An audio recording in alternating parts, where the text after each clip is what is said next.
Ada satu kisah, dan dari kisah indah kita akan memohon kepada Allah semoga Allah menjauhkan kita dari kemaksiatan. Ada salah satu sahabat Nabi yang bernama Tha'labah bin Abdurrahman. Tha'labah bin Abdurrahman adalah anak kecil, umur 15-16 tahun. Akan tapi kecintaannya kepada Rasulullah tidak hanya di lidah, kecintaannya di dalam hatinya, sehingga ia memilih tidur di masjidnya Nabi Muhammad di satu tempat yang menjurus kepada pintunya Rasulullah. Alasannya, di saat Nabi Muhammad keluar pintu, dia ingin menjadi orang pertama melihat Rasulullah Sallallahu Alaihi Wasallam. Dan dia adalah orang yang sering diperintah oleh Rasulullah, Tha'labah bin Abdurrahman. Sering diperintah oleh Rasulullah untuk pergi dan datang untuk menyelesaikan hajat-hajat rumah tangga Nabi Sallallahu Alaihi Wasallam. Itu Tha'labah bin Abdurrahman. Dan dia kalau diperintah Nabi begitu cepat, jalannya itu cepat. Ada orang yang punya cara berjalan itu cepat. Itulah Tha'labah bin Abdurrahman. Kalau ditanya kenapa Tha'labah kalau kamu jalan kayak orang buru-buru, jawabnya apa? Di saat aku disuruh Rasulullah, aku ingin segera menyelesaikan tugas itu, lalu aku bisa kembali dan bisa melihat wajah Nabi Muhammad Sallallahu Alaihi Wasallam. Rindu untuk melihat wajah Rasulullah Sallallahu Alaihi Wasallam. Suatu ketika disuruh oleh Rasulullah, Tha'labah bin Abdurrahman, ya Tha'labah Abdurrahman, pergilah ke ujung kota Madinah sana. Diperintah oleh Rasulullah untuk melakukan, untuk menyelesaikan satu hajatnya Nabi Sallallahu Alaihi Wasallam. Pergilah Tha'labah bin Abdurrahman, dan di saat dia melewati gang-gang kota Madinah, Tha'labah bin Abdurrahman melewati satu rumah yang saat itu rumahnya orang dulu, rumah fakir. Rumah itu pintunya, pintu dari kayu itu terterpa oleh angin. Angin menerpa pintu, lalu pintu terbuka. Dan di saat pintu terbuka, rumahnya orang dulu, bukan orang zaman sekarang. Rumahnya hebat, kamar mandinya Masya Allah.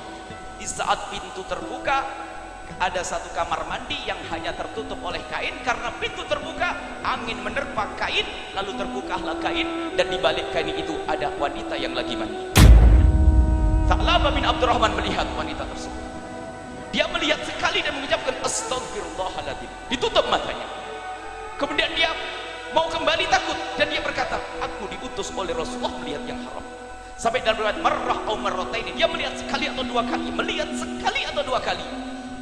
Kemudian dia menangis setelah itu, dan dia tidak berani pulang kepada Rasulullah. Dia berkata, sungguh aku malu kepada Allah dan Rasulullah. Aku jadi orang yang dekat dengan Nabi Muhammad, yang aku sering diutus oleh Nabi Muhammad, aku dipercaya oleh Nabi Muhammad. Kenapa mataku melihat yang haram? Aku malu kepada Rasulullah. Aku takut setelah ini ada ayat yang turun lalu mengatakan, menceritakan tentang aku. Kemudian Sayyidina Tha'labah bin Abdurrahman tidak berani pulang. Pergi dia entah kemana, mengikuti arah langkah kakinya. Setelah itu Nabi Muhammad yang tadi memerintahkan Tha'labah bin Abdurrahman menunggu-nunggu. Kemudian bertanyalah Sayyidina Rasulullah kepada sahabatnya, mana Tha'labah Abdurrahman? Ditunggu di waktu sholat yang pertama tidak datang, sholat yang kedua tidak datang, sholat yang ketiga tidak datang, sehari tidak datang, 2 hari tidak datang, baru 3 hari ditanyakan kepada sahabat Nabi, mana Tha'labah bin Abdurrahman? Ya Rasulullah, kami tidak melihat selama ini.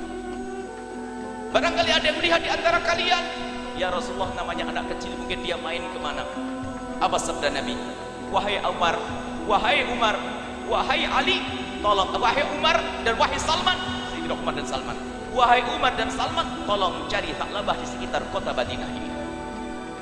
Tha'labah bin Abdurrahman bukan Abu Tha'labah, bukan. Tha'labah bin Abdurrahman dicari oleh Sayyidina Umar bin Khattab dengan Sayyidina Salman Al-Farisi dan beberapa sahabat Nabi. Diperintah oleh Rasulullah, dicari di kota Madinah, tidak ketemu. Mereka menghadap kepada Rasulullah, ya Rasulullah, tidak ada Tha'labah bin Abdurrahman. Kemudian Rasulullah berikan isyarat dengan wahyu, tolong cari Tha'labah bin Abdurrahman di antara bukit kota Makkah dan Madinah, dia ada di sana. Pergilah Sayyidina Umar bin Khattab dengan Sayyidina Salman dan diikuti beberapa sahabat Nabi ke tempat tersebut. Sampai di tempat tersebut tidak ada satu orang pun, hanya ada gerumbulan yang bergerak, sesuatu yang bergerak, merayap begitu. Dan disaksikan oleh Sayyidina Umar, semakin dekat baru tahu kalau itu adalah rombongan kambing. Kambing yang digembalakan oleh seseorang, barangkali dia adalah Tha'labah bin Abdurrahman. Didekatilah sang penggembala kambing, ternyata bukan Tha'labah bin Abdurrahman. Kemudian Sayyidina Umar bertanya, wahai penggembala kambing, aku mau tanya kepadamu, apakah di sini ada seorang anak muda yang tingginya adalah disifati tingginya begini, umur yang 14 tahun, dan orangnya periang kalau jalan cepat. Dijawab oleh pengembala kambing, tidak. Di sini tidak ada orang yang seperti engkau ceritakan itu. Hanya aku melihat setiap sore ada orang datang ke sini tapi bukan periang orangnya, dia hanya dengan derai air mata. Memang orang yang kurus seperti yang kau ceritakan, bahkan lebih kurus lagi. Dan kalau jalan memang cepat tapi tidak riang, tapi orangnya menangis. Setiap turun terlihat di wajahnya adalah bekas derai air mata. Sayyidina Umar bin Khattab masih meragu, mungkin iya, mungkin dia, mungkin yang lainnya.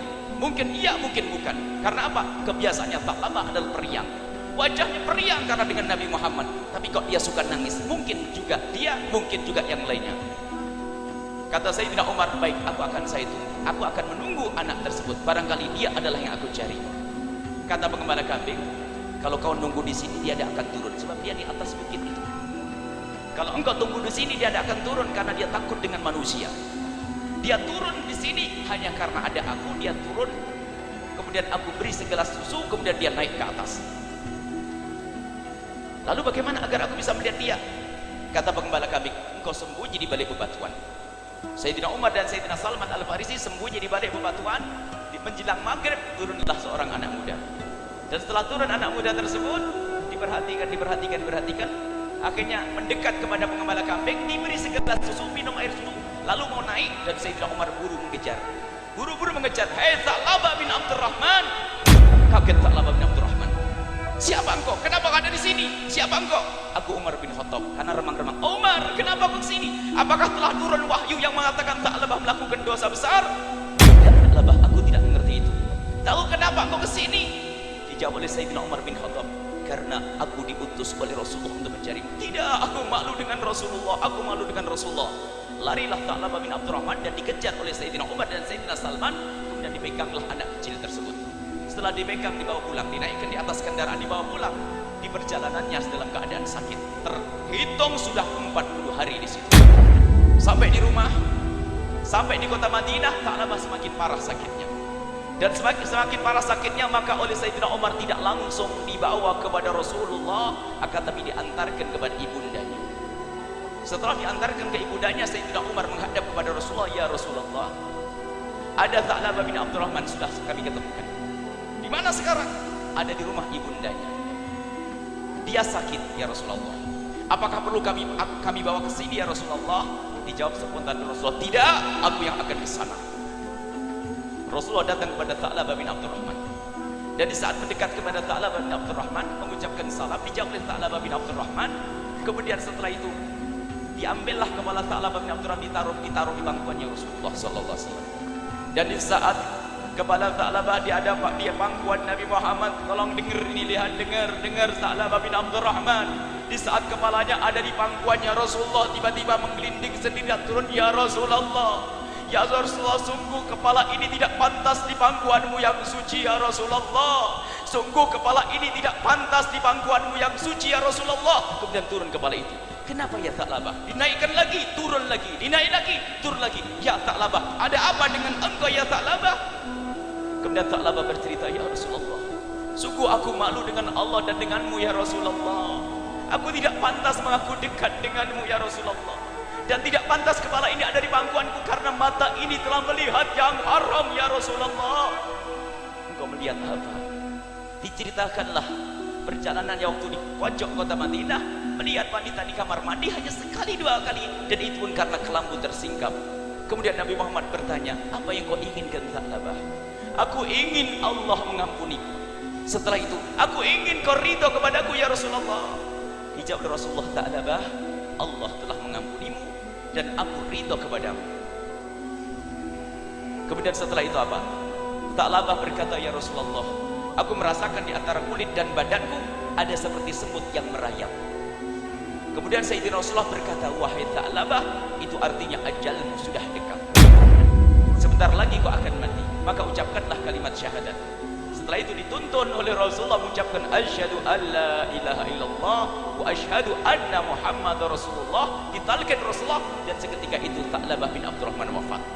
kemudian dimandikan oleh Rasulullah, dikafani oleh Rasulullah, disolati oleh Rasulullah, dan dihantarkan ke kubur oleh Rasulullah. Bahkan kejadian unik, Sayyidina Abu Bakar, Sayyidina Utsman ada di kiri kanan Nabi Muhammad. Waktu mengiring jenazahnya Tha'labah bin Abdurrahman, Sayyidina Abu Bakar berkata, "Ya Rasulullah, kenapa engkau berjalan seperti itu? Berjalan dengan cincin, berjalan dengan ujung jemari kakinya. Kenapa engkau jalan seperti itu ya Rasulullah? Seperti padat padahal tempat luas ya Rasulullah." Rasulullah menjawab, "Demi Allah, aku telah melihat malaikat turut mengiring jenazahnya Tha'labah bin Abdurrahman sampai aku tidak punya tempat untuk berjalan untuk mengiringi jenazahnya Tha'labah bin Abdurrahman." Lihat, apa yang bisa kita ambil dari sini? Yang pertama adalah orang mengaku cinta Nabi Muhammad sangat takut jika melanggar Rasulullah. Sekarang lihat di rumah kita ada apa, wahai orang yang mengaku cinta Nabi Muhammad. Dan di saat kita sendiri, alhamdulillah, ini adalah tanda kecintaan kepada Nabi Muhammad, benar. Akan tapi ayo di saat sendiri kita, di saat sendiri bagaimana kita dengan pandangan kita? Sekarang zaman-zaman rusak, yang namanya televisi, yang namanya internet, yang namanya HP. Bagaimana kita dengan Rasulullah? Apakah Rasulullah hanya di lidah kita, tidak di hati kita, lalu mengontrol kita? Nabi Muhammad melihat kita. Ini Tha'labah bin Abdurrahman hanya melihat seorang perempuan, itu pun tidak sengaja, sekali dua kali menjadikan dia ketakutan ditinggal oleh Rasulullah SAW. Kemudian buah daripada kecintaan kepada Rasulullah apa? Nabi Muhammad mencari. Dan begitulah kisah pecinta Nabi Muhammad ini semuanya. Nanti di padang mahsyar Rasulullah akan mencari kita. Wahai hamba-hamba yang mengaku cinta Nabi Muhammad, di padang mahsyar itu semua orang di padang mahsyar bisa melihat Rasulullah.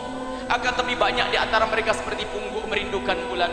Tidak semuanya bisa mendekat kepada Rasulullah. Akan tapi yang mendekat Rasulullah adalah orang yang mencintai Nabi Muhammad, dan Nabi Muhammad yang mencari mereka. Di padang mahsyar dicari oleh Rasulullah. Allah memberikan kekuatan kepada Nabi Muhammad untuk mencari pecinta-pecintanya, dan semoga yang berkumpul di sini nanti dicari oleh Rasulullah. Niat, dan memang semua pertemuan harus kita niatkan untuk bisa bertemu dengan Rasulullah. Tha'labah bin Abdurrahman dicari oleh Rasulullah di dunia, dicari oleh Rasulullah. Sampai dicari Rasulullah, waktu sakit didatangi oleh Rasulullah, waktu mengucapkan syahadat ditalkin oleh Rasulullah. Dan semoga kita nanti ditalkin oleh Rasulullah. Jangan mengatakan tidak mungkin, wa absyiru bil jannati allati kuntum tu'adun. Di antara hamba-hamba Allah nanti ada yang di saat dicabut nyawanya Nabi Muhammad datang dan membimbingnya. Karena makna wa absyiru bil jannati allati kuntum tu'adun, para ahli iman pecinta Nabi ini di saat mau mati akan diperlihatkan surga, dan paling bagusnya ahli surga adalah Nabi Muhammad. Bahkan banyak yang diceritakan Nabi Muhammad datang dan menalkin untuk mengucapkan la ilaha illallah atau asyhadu an la ilaha illallah. Semoga kita mendapatkan bagian ini, amin. Ditalkin oleh Rasulullah, diajari oleh Nabi Muhammad mengucapkan kalimat syahadat. Modalnya adalah sekarang ini. Makanya senanglah dengan acara-acara semacam ini, membaca solawat, berkumpul dengan ahli solawat, berkumpul dengan habaib, dengan para ulama. Setelah Tha'labah bin Abdurrahman ditalkin oleh Rasulullah, dimandikan oleh Rasulullah, dimandikan, disolati oleh Rasulullah, dan dihantarkan jenazahnya oleh Nabi Muhammad SAW. Pelajaran penting bagi kita adalah, ayo, tidak cukup kita memperbanyak ketaatan kepada Allah saja, akan tapi kemaksiatan harus kita berusaha untuk meninggalkannya. Jaga mata yang merupakan amanah. Jangan kita gunakan memandang jangan kita gunakan mata ini untuk melihat kecuali sesuatu yang disenangi oleh Rasulullah. Omongan kita jangan berucap kecuali yang disenangi oleh Rasulullah, seperti senandung solawat. Gak pantas lagi kalau hari ini, Habib. Gak pantas lagi kalau masih pakai lagu dangdutan nanti setelah ini. Sudah kenal solawat atau lagunya masih ngacu, ini sudah solawat. Dan alhamdulillah, beginilah waktunya. Memang nasib baik kita adalah tahun-tahun ini adalah tahun sholat berkat Habib Syekh, insyaallah. Jadi kampung-kampung anak kecil sudah pada sholawatan, ada berkah semuanya. Ini adalah waktunya kita, ini untung kita itu pada ada salawat dikemas menjadi menyenangkan, sehingga kita bisa senang bersolawat. Dan semoga ini adalah tanda cinta yang sesungguhnya kepada Nabi SAW. Kita semua harus koreksi diri kita sendiri. Kita lihat diri kita sendiri, dosa-dosa yang pernah kita lakukan. Ayo kita ngadu kepada Allah saat ini, malam ini juga kita memohon kepada Allah. Takutlah kalau kita ditinggal oleh Nabi Muhammad SAW. Tha'labah bin Abdurrahman hanya melihat sekali dua kali hal yang semacam itu, ternyata menjadikan dirinya takut ditinggal oleh Rasulullah. Sekarang kadang di antara kita begitu gampang yang ngaku cinta Rasulullah tapi kemaksiatan berjalan. Tidak merasa takut ditinggal oleh Rasulullah sallallahu alaihi wasallam. Tidak pernah kita berusaha untuk menjauhi kemaksiatan. Bahkan mungkin kita melakukan kebaikan yang katanya adalah seperti Maulid Nabi, perkumpulan-perkumpulan, tidak sadar kita melanggar Nabi Muhammad sallallahu alaihi wasallam.